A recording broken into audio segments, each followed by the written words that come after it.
Saat di dunia Allah berjanji kalau seseorang benar salatnya seperti yang Nabi tuntun, dia akan dijamin diberikan 5 keistimewaan yang tidak akan diberikan pada yang tidak salat, atau orang yang salat tapi salatnya tidak seperti yang diinginkan Nabi tadi.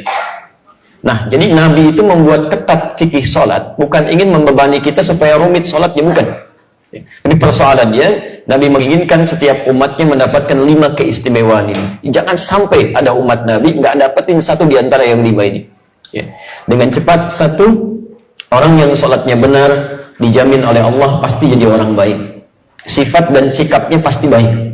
Ya. Itu ada di Quran surah ke-29 ayat 45, seperti pernah kita bahas di pertemuan lalu.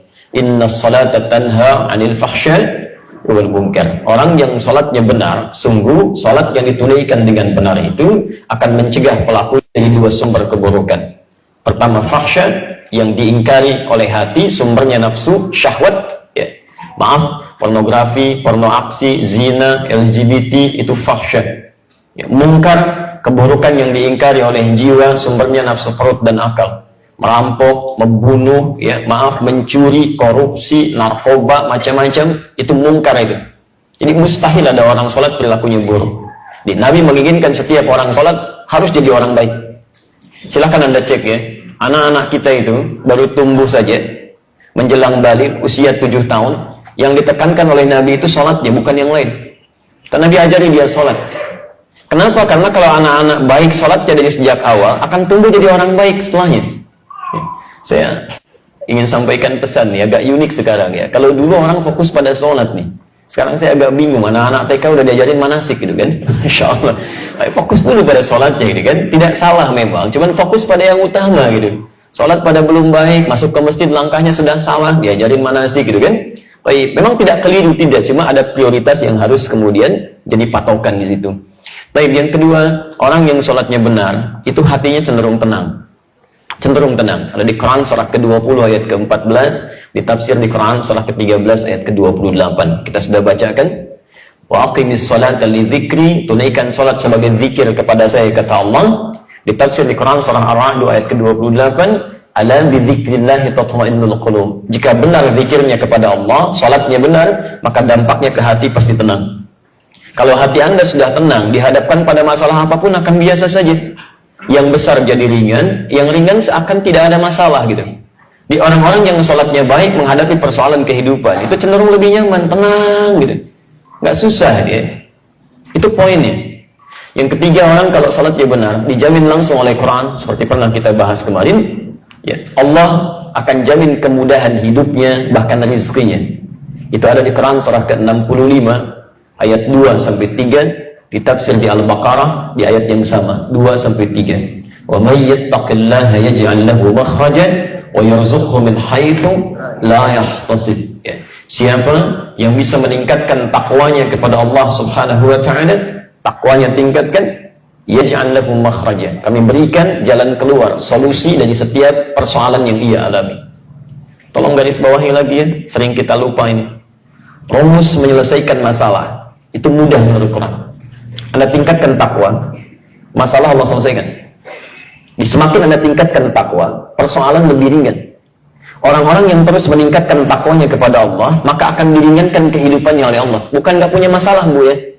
Sama, dia punya masalah. Cuman saat akan dihadapi, Allah sudah ringankan masalahnya, sehingga seakan-akan seperti nggak punya masalah. Jangan Anda kira misalnya para ulama, ya, misal para kiai, para ustadz, atau orang-orang yang sebagian dekat dengan Allah nggak punya masalah. Mungkin banyak masalahnya. Mungkin banyak. Kadang-kadang masalah orang juga ikut dipikirin juga gitu kan. Silakan Anda cek. Apa Anda pikir pulang pengajian ustadz selesai? Tidak. SMS kadang penuh lagi. Kadang ada yang nanya via email lagi. Ya, diri sendirinya mungkin nggak punya masalah. Masalah orang ikut dipikirin. Ya. Nah, tapi alhamdulillah ya, beberapa keadaan dibuat ringan. Ya, bukan nggak punya masalah, tapi diberikan keringanan ya dengan beberapa hal yang Allah kemudian berikan aturannya. Dan Anda tidak harus menjadi ustaz atau ulama untuk mendapatkan ketakwaan kepada Allah. Abu Bakar seorang pebisnis, kan? Uthman seorang pebisnis, Umar bin Khattab seorang birokrat. Ketika dekat dengan Allah, ringan masalah kehidupannya. Tayyib. Nah, bagaimana cara meningkatkan takwa? Kalimat takwa disebutkan 115 kali dalam Al-Quran. Kalimat pertamanya bersanding dengan sholat di Al-Baqarah ayat 2-3. Dzalikal kitabu la raiba fihi hudan lil muttaqin. muttaqin. Siapa muttaqin ini? Ayat 3-nya. Alladzina yu'minuna bil ghaib wa yuqimunas shalah, yang menyempurnakan salat. Jadi kalau Anda punya persoalan dalam kehidupan, padahal salat tiap hari 5 waktu plus sunnahnya belum selesai juga, maaf, bukan karena salatnya, mungkin cara kita menunaikannya yang belum sempurna. Karena bahasa Qur'annya menyempurnakan salat, bukan cuma asal salat.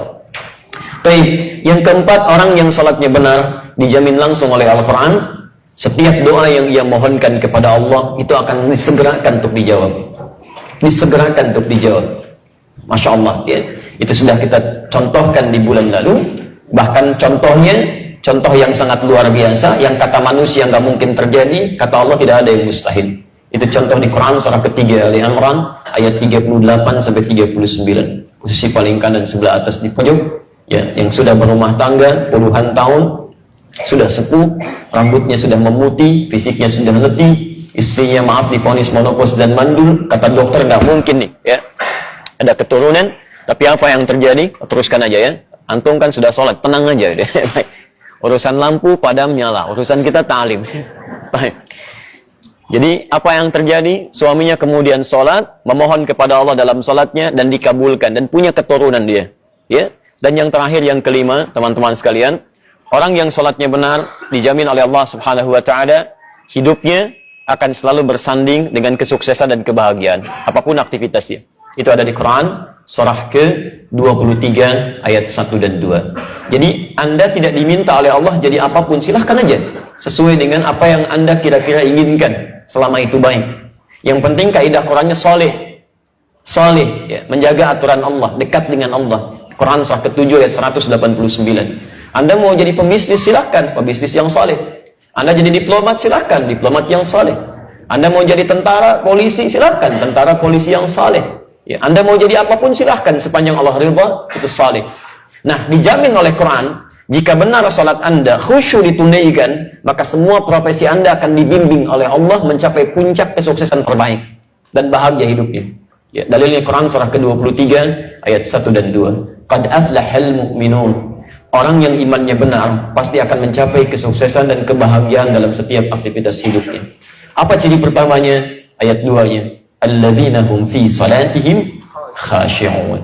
Jadi, rahasia di balik perintah Nabi, ketatnya aturan Nabi terkait persoalan salat ini bukan semata persoalan fikih, tapi Nabi ingin memastikan semua umatnya, satu, baik sifat dan sikapnya, kedua, tenang dalam menjalani kehidupan, ketiga, mudah dalam mengatasi persoalan, keempat, bila cepat dikabulkan Allah, dan kelima, apapun profesi mereka bisa mencapai puncak kesuksesan yang diharapkan dan bahagia kehidupan.